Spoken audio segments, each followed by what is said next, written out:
Welcome to M&A Tax course by Mergerverse. Today we are going to talk about treaty benefit. So as you know, capital gains on transfer of shares of Indian company is generally taxable in India, and capital gains on transfer of company deriving value from India is also taxable in India, which we commonly call as the Vodafone case law. I've made a video about that also in the past.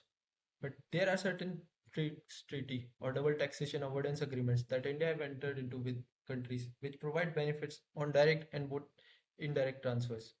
So in this video, we are going to see certain treaties that provide benefit under direct transfer and under indirect transfer. So for direct transfer, there are basically five major countries that provide links exemption, and these can be classified into two parts.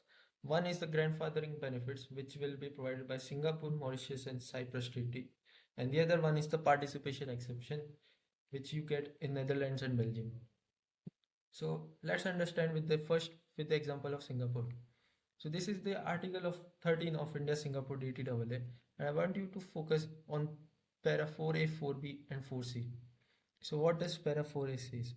Gains from the alienation of shares acquired before 1st April 2017 in a company which is resident of a contracting state shall be taxable only in the contracting state in which the alienator is resident.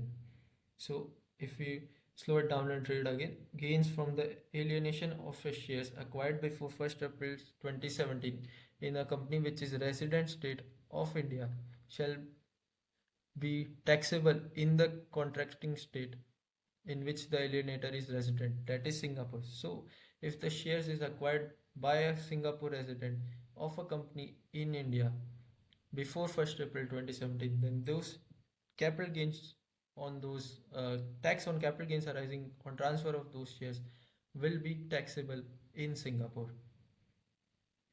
Continuing is 4B is gains from alienation of shares acquired on or after 1st April 17 in a company resident in India, which is a resident in India by a resident of Singapore will be taxed in India. However, if those gains arise on shares acquired between 1st April 2017 to 31st March 2019, then the tax rate would be 50%. So basically, if the shares were acquired before 1st April 2017, the taxation rights would be with Singapore. If they were acquired between 1st April 2017 and 31st March 2019, then the tax rate would be with India but will be at the 50% of the tax rate applicable in India. And if they were acquired after 1st April 2019, then all of it will be taxable in India. And similar provisions are also in the Treaty of Mauritius. But in Singapore, there is another important article, and that is Article 24A.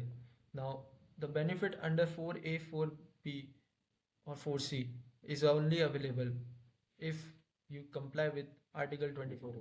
What Article 24A says is that the entity that is selling shares of the Indian company is not set up in Singapore purely for the purpose of taking advantage of that article.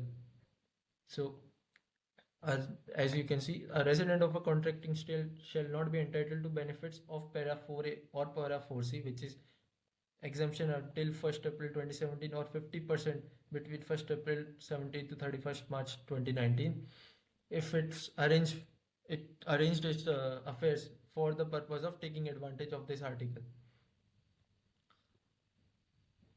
A shell or conduit company, or if it is a shell or conduit company, and then it provides conditions in which it will not be considered a shell of conduit company, which includes an expenditure of at least Singapore dollar 200,000 or Indian rupees 50 lakhs or 5 million for 12 months of the preceding 24 months for Article 4A and 12 months for which in the preceding 12 months for Article 4C in which the gain arises. So basically for 2 years for Article 4A and for 1 year for Article 4C, it must have an expenditure in Singapore of at least 200,000 Singapore dollars of 50 lakhs Indian rupees.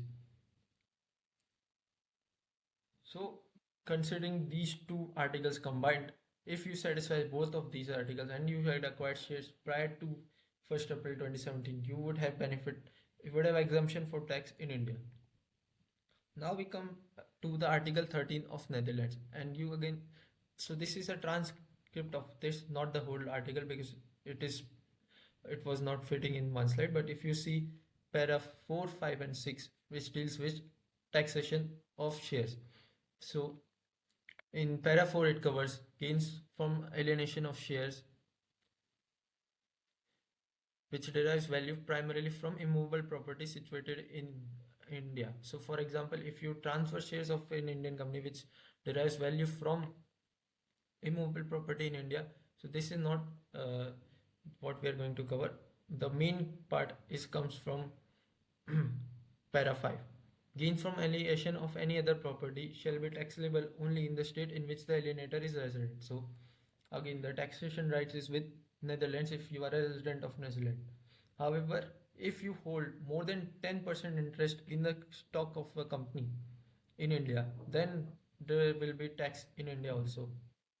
So this is important, that if your holding is up to 10%, that means you are, that is what is called as participation exemption, then you will not pay tax in India. However, even if your holding is more than 10%, then also it will not be taxed in India if it is because of a corporate reorganization event such as amalgamation, division, or similar transaction. So this is the participation exemption in Netherlands, which is still applicable. So even if today a Netherlands resident does not hold more than 10% stake in an Indian company, he will not pay tax in India. So what are the important factors for treaty benefit? So it can be part into two parts: residency and substance. So residency, we have various case laws which suggest that TRC should be sufficient for the purpose of tax residency of a person in that country. And then we have substance requirements. As we saw, one of them was the LOB clause in Singapore. Then there is the principal purpose test. Then the operations of the company should be, there should be actual operation in the company which is selling those shares. Now coming to indirect transfer.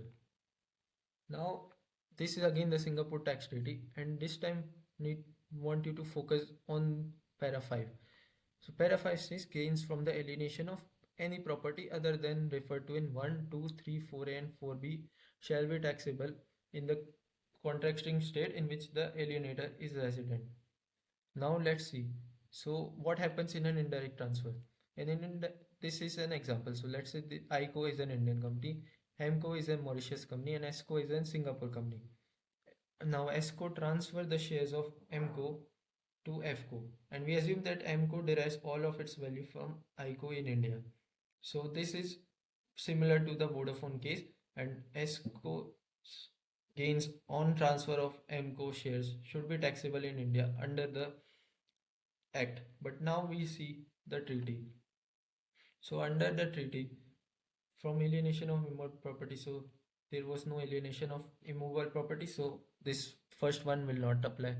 Then the second clause is alienation of movable property forming part of business permanent establishment. So again, there is no P of ESCO in India, so this clause will not apply. Then there is no alienation of ships or aircraft, so this will not apply. Now we come to fourth clause. So shares acquired before 1st April 2017 in a company which is resident of the contracting state. Now, MCO is not a resident of the contracting state. We are assuming that MCO does not have a poem in India. So this clause will not applicable. Similarly, 4B and 4C will not be applicable. So we will go into para 5. And para 5 says any property other than referred in 1, 2, 3, 4A, 4B and 4C shall be taxable only in the state in which alienator is resident. So in this case, Singapore. So this is the exemption available in Singapore for indirect transfers. And you have find similar language in Mauritius, in Netherlands, in UAE, and some other treaties as well. So before we leave, the assignment for today is find case laws that provide treaty benefit on direct and indirect transfer, or case law which has affirmed that the shareholder was eligible to take treaty benefit on transfer of shares, both direct and indirect. Thanks for watching.